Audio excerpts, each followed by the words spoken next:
आदरणीय प्रधानमंत्री जी, आपको नमस्कार, सादर प्रणाम। आज मैं बेहद व्यथित हूँ और मैं सीधे आपसे बात करना चाहता हूँ। अगर मुझसे कोई हिमाकत हो जाए, कोई भूल हो जाए तो मुझे माफ़ कर दीजिएगा। दिल्ली में अगले हफ्ते से घर घर राशन पहुँचाने का काम शुरू होने वाला था। मतलब अब एक गरीब आदमी को राशन की दुकान पे धक्के नहीं खाने पड़ते, बल्कि सरकार बढ़िया तरीके से अच्छे राशन पैक करके उसके घर भिजवाती।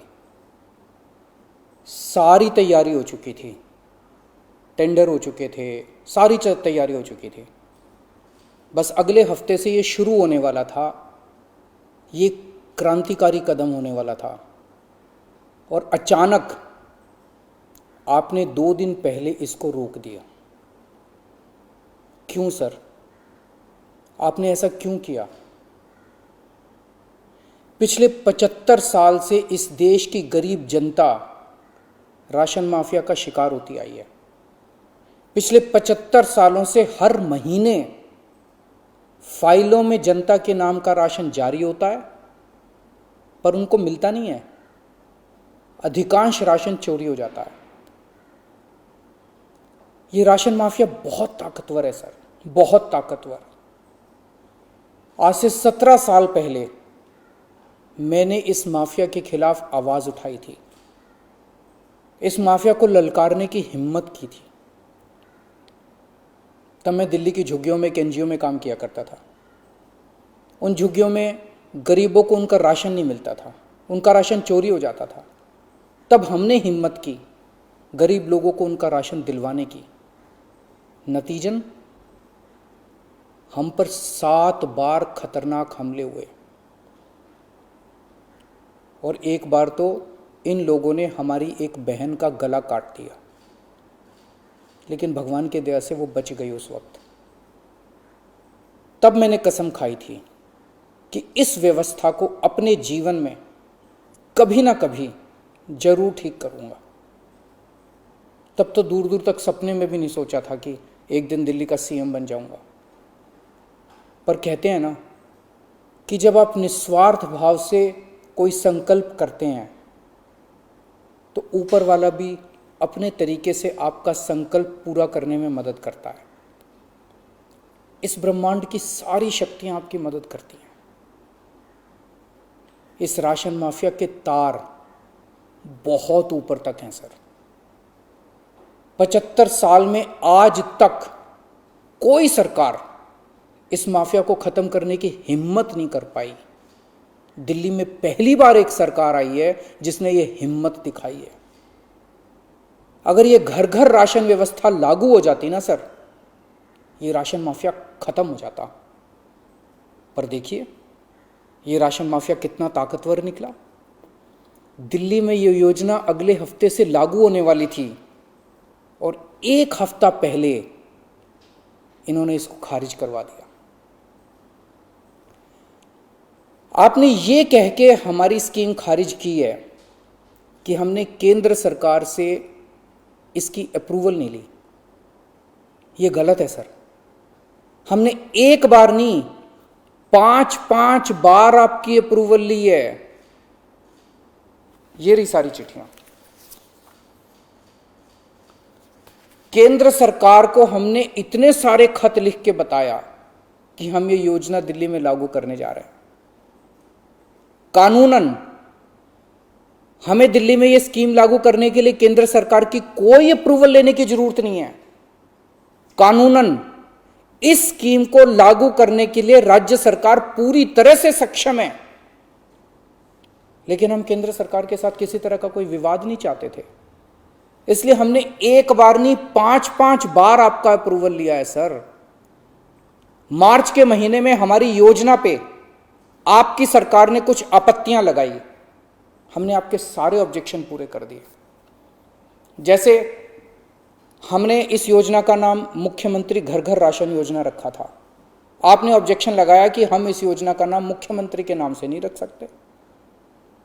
हमारा मकसद अपना नाम चमकाने का नहीं था, हमारा एक ही मकसद था किसी भी तरह से ये स्कीम लागू हो और गरीबों को उनका राशन मिलने लगे। हमने आपकी बात मान ली, हमने स्कीम से नाम ही हटा दिया, और भी आपने जितने ऑब्जेक्शंस किए हमने सारे मान लिए। इस सब के बावजूद भी आप कहते हो हमने आपकी अप्रूवल नहीं ली। और कैसे अप्रूवल लेते हैं सर? अब और कैसे अप्रूवल लें? इस सब के बाद भी आपने ये स्कीम खारिज कर दी, क्यों सर? लोग पूछ रहे हैं, अगर इस देश में पिज्जा की होम डिलीवरी हो सकती है, बर्गर की होम डिलीवरी हो सकती है, स्मार्टफोन और कपड़ों की भी होम डिलीवरी हो सकती है, तो फिर गरीबों के घरों में राशन की होम डिलीवरी क्यों नहीं होनी चाहिए? सारा देश जानना चाहता है आपने ये स्कीम खारिज क्यों की सर? आपने ये भी लिखा है कि चूंकि राशन दुकानदारों ने दिल्ली हाई कोर्ट में इस योजना के खिलाफ केस कर रखा है, इसलिए ये स्कीम खारिज की जा रही है। इस बात पे आप स्कीम कैसे खारिज कर सकते हैं?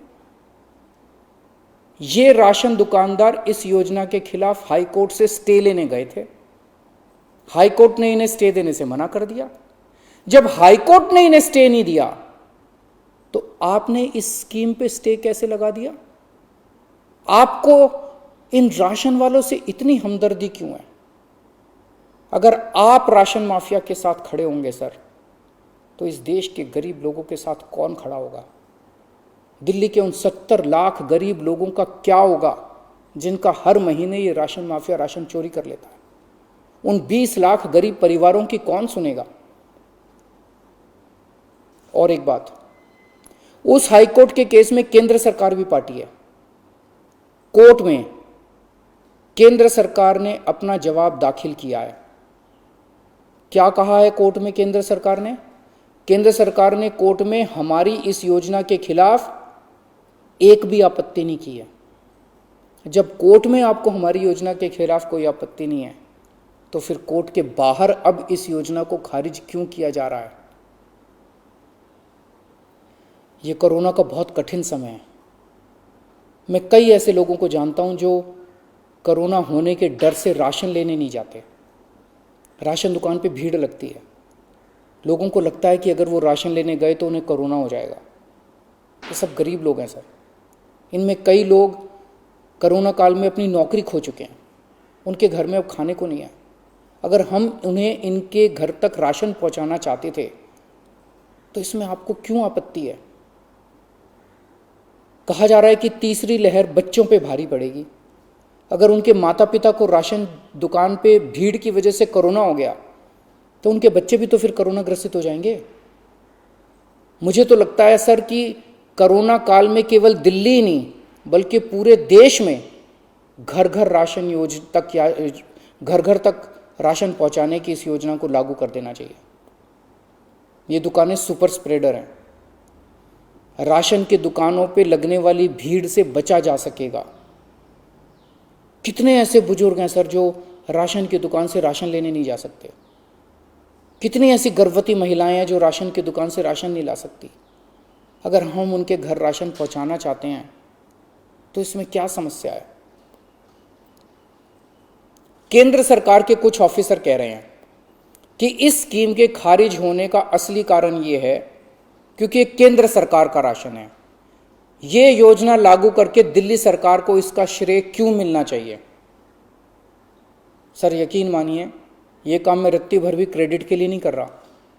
मेरा सिर्फ एक ही मकसद है, किसी भी तरह गरीबों को उनका पूरा राशन मिले। आप प्लीज मुझे यह लागू कर लेने दीजिए। सारा क्रेडिट आपका, सारा श्रेय आपका। मैं खुद सारी दुनिया से कहूंगा खड़ा होकर कि ये योजना मोदी जी ने लागू की है। और फिर ये राशन ना आपका है ना मेरा है।